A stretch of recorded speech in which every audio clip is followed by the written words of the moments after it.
Filthy pig. Welcome everybody to Doomer versus Boomer. I'm Jeremy and that's Dan the Boomer. And this week we're reviewing Forbidden Planet, the 1956 sci-fi classic. This was Boomer's choice. And Dan, why don't you tell us why you decided to pick this movie? Well, I thought you might enjoy some of the sound track from it. I did. Well, the sound effects are certainly interesting. I thought your phone was ringing when that started. Who do you think was calling, Uranus? So this is a good one. In this show, we'll tell you the good and the bad, and then you can stop that anytime. And I'm just getting started. And this week, I added a new category, which I'm going to call the ridiculous. And the reason I did that is I felt bad while I was watching this movie saying stuff is bad about it, because it's like, this movie is 1956, right? Like, movies at the time, did you download the whole soundboard? Is that what you did? No. No? And what if I did, Jeremy?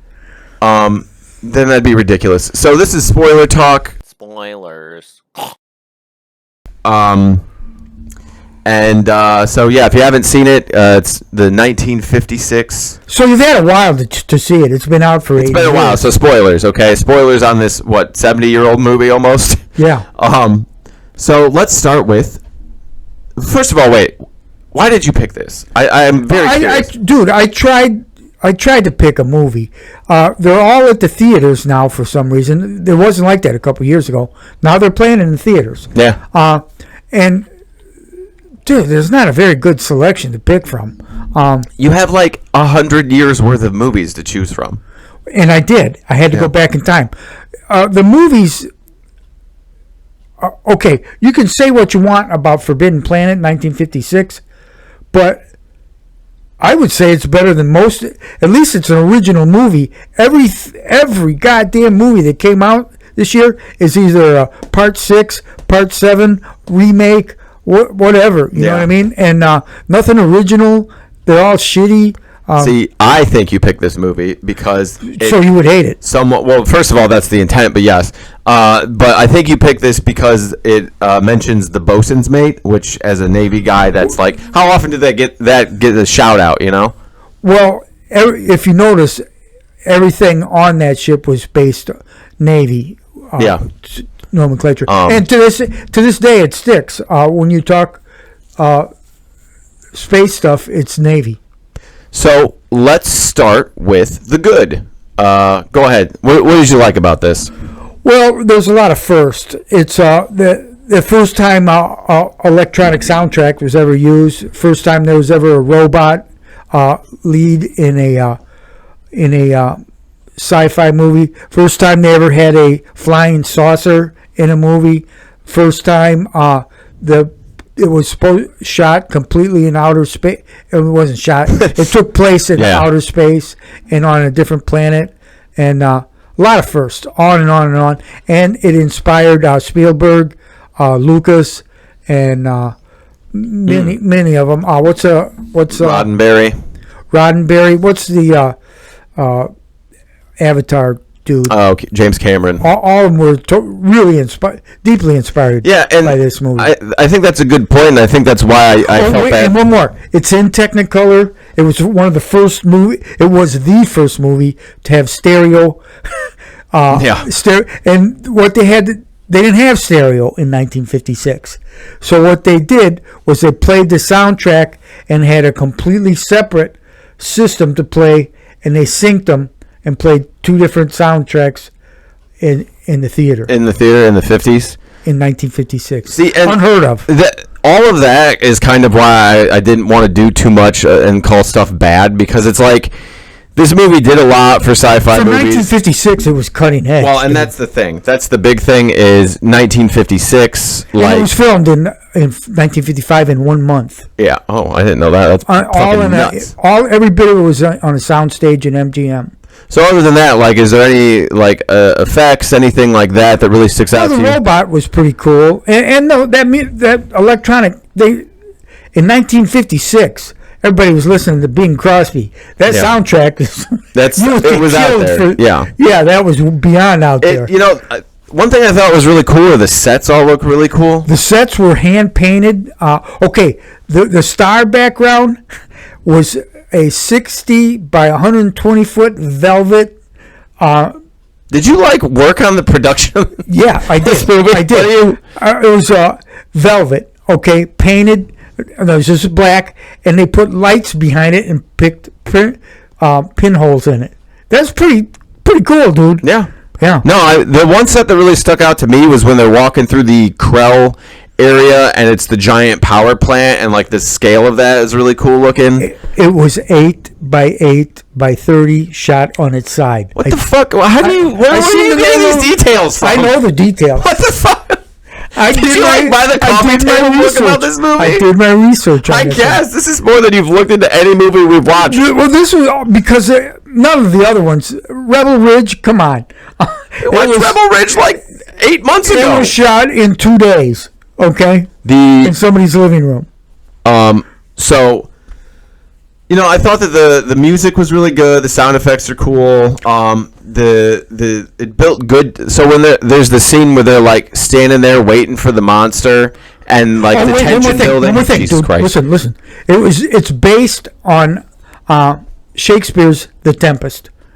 I've never read that. I never have either. It's a play. One of his plays. Go ahead. Okay. No, way to interrupt my train of thought. Well, To dude, mention something neither one of us has If ever I don't looked spit at. it out, I'll lose it, and you know That it. one you could have lost. I thought the monster scenes where the monster is killing people actually looked pretty cool. Where he's picking I mean, honestly, you know what it looked like? It looked like the mug root beer dog was It did, and he's picking up the fucking dudes and squishing them and killing them, and that was very. Once I thought again, it looked really cool. Back to my research, they borrowed a guy from Disney, and he did that, and it was a negative, and then he turned it to red, and then that was the force field. How is not that? How they did it? It's what they did. It's what they For created. 1956, It's dude, none of very this cool. shit was done. If you look at, and what they did was, they never really showed the Krell throughout the entire movie. No, we never see them. Never saw that. You We saw didn't the allude to the doorways Yeah. and their brains Yeah. and the machine, and that's the only time you ever saw the monster. Really, was when he was in the force field, and you didn't see him very good. So yeah, it was that was pretty cool, and it was the monster of the id, which is a Freudian thing. Yeah. Sigmund Freud. So the bad. Let's talk about what you didn't like about it.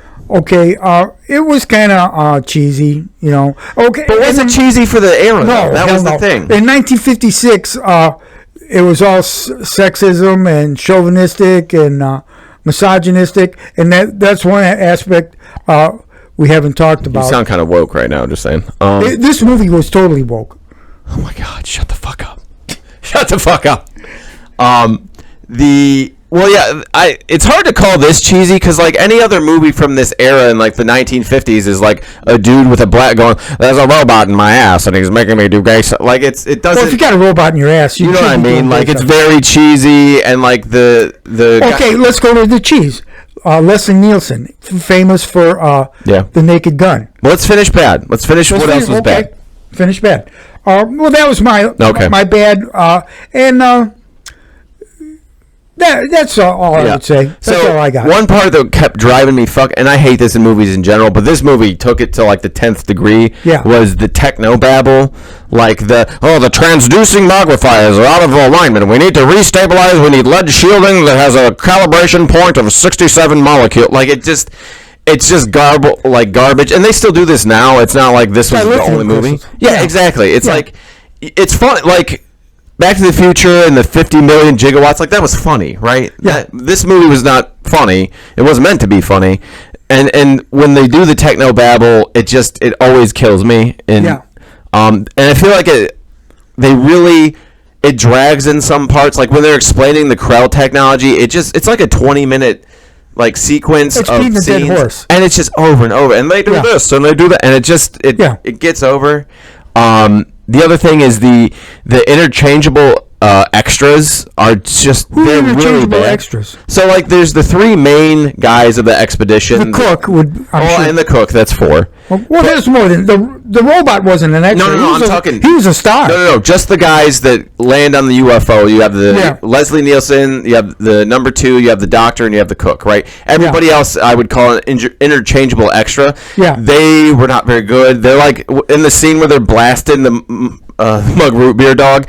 Like, they're just standing there, like, holding, like, the giant caulk guns, just, like, and it's supposed to be shooting, but they're not reacting, really. Right. And then the one guy's, like, looking, like, he's squinting his eyes, like, I don't see it. Where's it? Like, it just, I don't know, that was very weird. Yeah. The love story with the daughter was a little, if she grew up on this planet with only her dad and she, like, turned her back on him in, like, 48 hours, like, that was a little, I know they had to do something. Well, that was the Tempest. Is it? Okay. That's where that came from. And then the one, my biggest complaint would be that the ending was pretty anticlimactic. Like, we find out that the doctor's brain is what created the monster, and the doctor's id, and like that's what killed all Morbius. That's what killed all of the other people on the expedition. That's what is terrorizing the crew now. Back to those giant machines you were talking about. That they took your energy from your brain and created whatever you could think of. Yeah, the ending was they blow up the fucking planet. He's got like the self-destruct button after he dies, and he's like, blow up the planet. We won't get, humanity's not ready for the technology. And it's just like, so we didn't really again, this is all Shakespeare. And all his movies are tragedies, and that's just how it went. I don't know. I feel like you could have like made a more. It ended in like it built up, and then it kind of ended on a whimper. That was the big. I would agree with that. But you can't hit all home runs. No. So for 1956, I think they were groundbreaking. In fact, it was ahead of its time. But the storytelling is what I'm complaining about. Well, yeah, I got you. And they did miss the mark in everything that you said. So then finally we have a different category, which I'm going to call the ridiculous, because I didn't want to, all of these things I was putting them down as bad, but at the same time I'm like, man, this isn't really bad. This is just like this is from the 50s. It's dated. It's dated. Yeah, that's a good way. So like the first thing is, number one, the cook's name is Cookie. I hated fucking everything about the cook. He was a drunk. But, he's a typical Navy cook. He played like a Popeye character. Right? He's like, let me get some whiskey, Jack. When I was on my guided missile destroyer in the Navy, whenever our cook, and he was a great cook, when you're out at sea, total best sailor, but when we got to port, they had to carry him on board, and his eyes were spinning around in different directions, and he was drooling. Okay, so that's how drunk he maybe was. They're famous drunks. Okay, I don't know. I was in the Navy. Either. I like women, but his entire everything was just ridiculous. The first time we meet him, like the robot pulls up and he goes, "Is that robot? Is that a guy or a gal?" Like what the. So he was gonna have sex with her. Well, that was the thing. Like, I get it. Like, and that was like. But the whole movie was like that, chauvinistic. Yeah. Like the interplay with Altera or whatever her name was. Yeah. Well, and that's what another thing I wrote down that's ridiculous is it's supposed to be like the year 2372 or something, and there's no women or black people in the military. Like. No, it's just all white. They had no idea, dude. Well, I know, but I'm just saying, like, there isn't even a single black person in the whole movie. Or on the entire planet. Maybe, hey, it's the future, Yeah. When we meet the robot, he, like, comes up, he's like, my name is Robbie, and I speak 187 languages, and if English doesn't work, para español, marca número dos. Like, it just...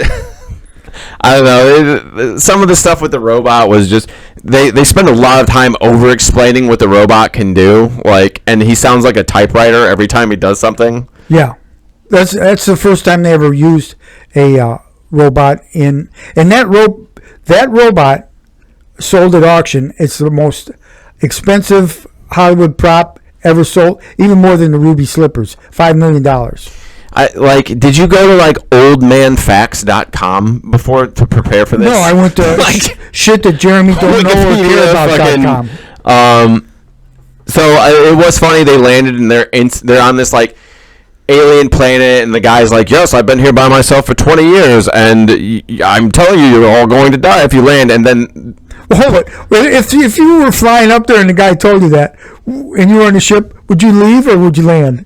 Well, they had their orders. As a military man. There's orders and there's living. But it was just funny, all of that, and then they see the daughter, and they're instantly trying to bang the daughter, like of them. Instantly. All Every of one of them is yeah. trying.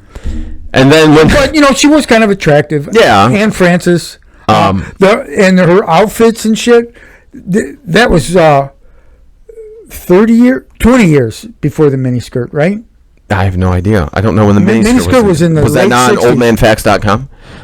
Miniskirt was late 60s. Those were actually shorter than miniskirt. Well, so what was, I'm sure, very provocative at the time, there's the scene where she's skinny dipping. Yeah. And you can tell that not only is she wearing skin-colored clothes, but they're pixelating her underwater. Like, if you really close up on it...